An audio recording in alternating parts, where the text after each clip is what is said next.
ವಿದ್ಯಾರ್ಥಿಗಳು ಹಾಗೂ ಯುವ ಜನತೆಯ ಬಗ್ಗೆ ಸಹಾನುಭೂತಿ ಇಲ್ಲದ ದೇಶದ ಶಿಕ್ಷಣ ಸಚಿವ ಧರ್ಮೇಂದ್ರ ಪ್ರಧಾನ್ ಅವರು ಕೂಡಲೇ ತಮ್ಮ ಸ್ಥಾನಕ್ಕೆ ರಾಜೀನಾಮೆ ನೀಡಬೇಕು.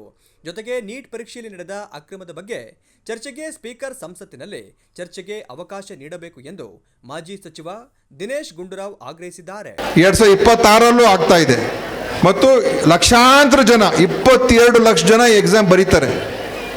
22 ಲಕ್ಷ ಕುಟುಂಬಗಳಿಗೆ ತೊಂದರೆ ಆಗಿದೆ ಅಲ್ವಾ? ಸೊ ಕೇಂದ್ರ ಸರ್ಕಾರ ಏನು ಮಾಡ್ತಾರೆ? ಯಾಕೆ ಆಯಿತು ತಪ್ಪಾಗಿದೆ, ಕೇಂದ್ರ ಸರ್ಕಾರ ಏನು ಹೇಳಬೇಕು?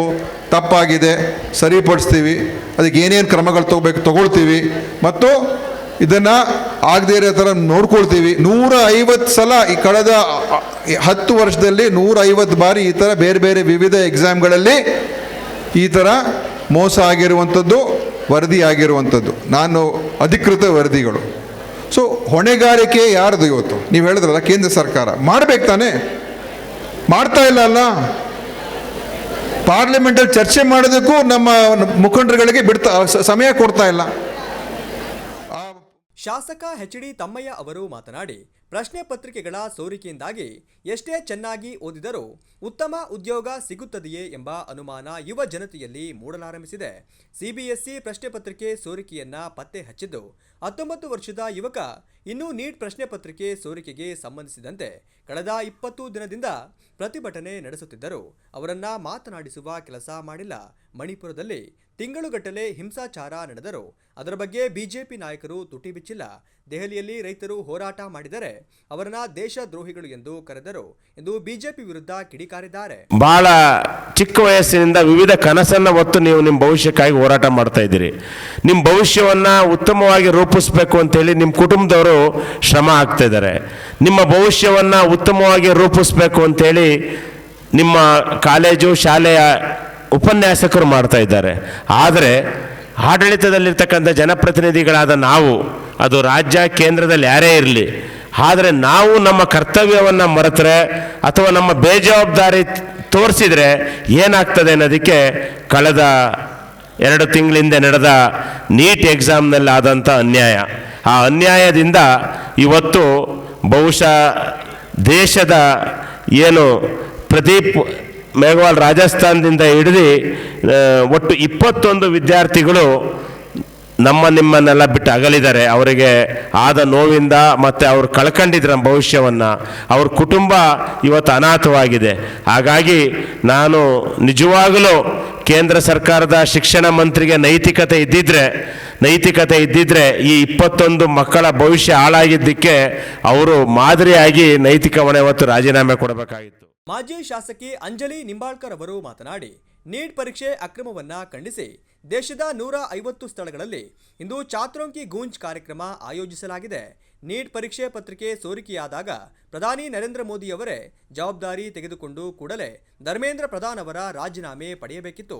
ಆದರೆ ದೆಹಲಿಯ ಜಂತರ್ ಮಂತರ್ನಲ್ಲಿ ಹೋರಾಟ ಮಾಡುತ್ತಿದ್ದವರ ಮೇಲೆಯೇ ಹಲ್ಲೆ ನಡೆಸಿರುವುದು ಅಕ್ಷಮ್ಯ. ಕೇಂದ್ರ ಸರ್ಕಾರ ಹಿಟ್ಲರ್ ರೀತಿ ಸರ್ವಾಧಿಕಾರಿ ಧೋರಣೆ ಅನುಸರಿಸುತ್ತಿದೆ ಎಂದು ಆಕ್ರೋಶ ವ್ಯಕ್ತಪಡಿಸಿದ್ದಾರೆ. ಕೊನೆಯದಾಗಿ I just want to say, use your right, use your fundamental rights. And ಇವರಿಗೆ ಶ್ರದ್ಧಾಂಜಲಿ ಇವತ್ತು ಅರ್ಪಿಸ್ತಾ ಇದ್ದೀವಿ. But suicide is not the only answer. There are many problems that will come in your life. Please students, I am a mother. As ತಾಯಿಯಾಗಿ ಎಲ್ಲರಿಗೆ ಹೇಳಿಕೆ ಬಯಸ್ತೀನಿ, ದಯವಿಟ್ಟು ಒಂದು ಪರೀಕ್ಷೆ ಕ್ಯಾನ್ಸಲ್ ಆಗಿದೆ, ಎಕ್ಸಾಮ್ ಬರೀಲಿಕ್ಕೆ ಆಗಲಿಲ್ಲ, ಮಾರ್ಕ್ಸ್ ಕಡಿಮೆ ಸಿಗುತ್ತೆ, ಮುಂದೆ ನನ್ನ ಭವಿಷ್ಯ ಹೆಂಗಾಗ್ತದೆ ಅಂತ ಇದು ಎಷ್ಟೋ ಎಲ್ಲ ಸ್ಟ್ರೆಸ್ಸಿಂದ, ಪ್ರೆಷರಿಂದ, ನೋವಿಂದ ನೀವು ಒಂದು ಸುಸೈಡ್ ಮಾಡಿದರೆ ನಮ್ಮ ಜನ್ಮ ಕೊಟ್ಟಿರೋರು ತಾಯಿ ಮತ್ತು ತಂದೆಗೆ ಇಡೀ ಆಯುಷ್ಯ ಏನು ನೀವು ನೋವು ಕೊಡ್ತೀರಾ, ಅದು ದಯವಿಟ್ಟು ನಿಮ್ಮ ಕೈಯಿಂದ ಅದು ತಪ್ಪು ಆಗಬಾರ್ದು ಅಂತ. ಕಾಂಗ್ರೆಸ್ ಜಿಲ್ಲಾಧ್ಯಕ್ಷ ಡಾಕ್ಟರ್ ಕೆಪಿ ಅಂಶುಮಂತ್ ಅವರು ಮಾತನಾಡಿ, ನೀಟ್ ಪರೀಕ್ಷೆ ಅಕ್ರಮದಿಂದಾಗಿ 24 ಲಕ್ಷ ವಿದ್ಯಾರ್ಥಿಗಳ ಭವಿಷ್ಯ ನಾಶವಾದಂತಾಗಿದೆ. ಇದನ್ನೇ ನಾವು ಕೇಂದ್ರ ಸರ್ಕಾರಕ್ಕೆ ಪ್ರಶ್ನೆ ಕೇಳುತ್ತಿದ್ದೇವೆ.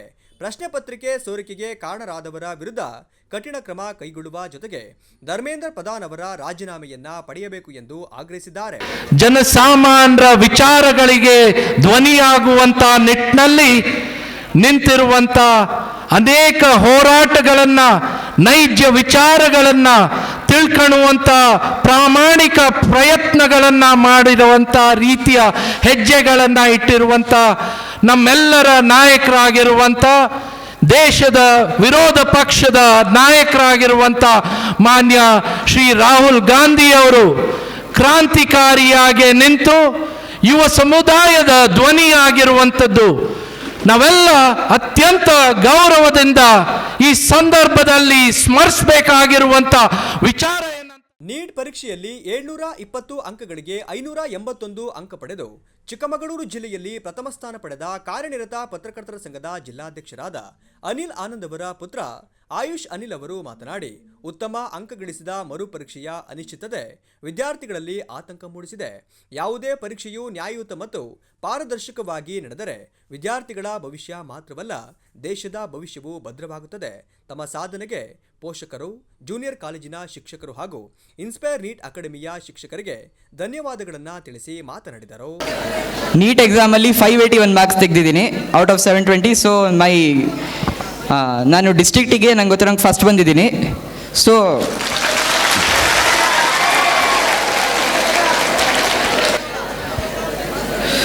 ಸೊ ನಮಗೆ ಫಸ್ಟು ರೀನೀಟ್ ಅಂತ ಅನೌನ್ಸ್ ಆದಾಗ ನಾವು ಆ್ಯಕ್ಚುಲಿ ಎಲ್ಲ ಮನೇಲಿರಲಿಲ್ಲ, ಎಲ್ಲ ಸ್ವಲ್ಪ ಹೊರಗೆ ಹೋಗಿದ್ವಿ. ನೀಟ್ ಎಕ್ಸಾಮ್ ಇದೆ ಅಂತ ನಮಗೆ ರೀನೀಟ್ ಅಂತ ಗೊತ್ತಾದಾಗ ನಮಗೆ ಏನು ಅನ್ನಿಸ್ತು ಅಂದರೆ, ನೀಟ್ ಎಕ್ಸಾಮ್ ಪೇಪರನ್ನು ನೀಟಾಗಿ ಲೀಕ್ ಮಾಡಿಬಿಟ್ಟಿದ್ದಾರೆ. ಎಲ್ಲ ಕಡೆ ಏನಾಗಿದೆ, ನಾರ್ತ್ ಇಂಡಿಯಾದಲ್ಲಿ ಪೇಪರೆಲ್ಲ ಲೀಕ್ ಆಗಿಬಿಟ್ಟು 700+ ಎಷ್ಟೋ ಸಾವಿರ ಜನ ತೆಗೆದು 650+ ಎಷ್ಟೋ ಸಾವಿರ ಜನ ತೆಗೆದು 670 ಮಾರ್ಕ್ಸ್ ಬಂದ್ರೂ ಏನು ಪ್ರಯೋಜನಕ್ಕಿಲ್ಲ ಅಂತ ಅನ್ಸ್ಬಿಡ್ತು. ನಂಗೆ 670 ಸಮಥಿಂಗ್ ಬಂದಿತ್ತು, ಪ್ರಯೋಜನಕ್ಕಿಲ್ಲ ಅನ್ಸ್ಬಿಡ್ತು ನನಗೆ ಅಷ್ಟು ಮಾರ್ಕ್ಸ್ ತೆಗೆದು. ಯಾಕೆಂದರೆ ರ್ಯಾಂಕ್ ತುಂಬ 35,000 40,000 ರ್ಯಾಂಕ್ ಹೋಗುತ್ತೆ, ಸೀಟೇ ಸಿಗಲ್ಲ ಅನ್ನೋ ಲೆಕ್ಕ ಬಂದಿತ್ತು.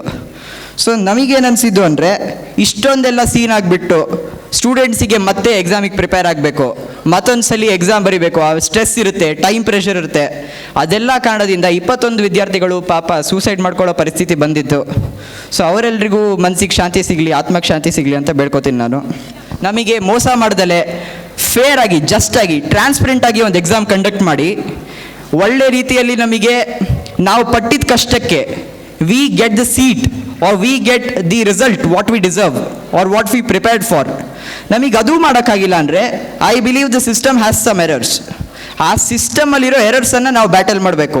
V should not blame a singular person or group of people, but we should blame the system and we should take some certain actions that correct the system, but don't completely antagonise it.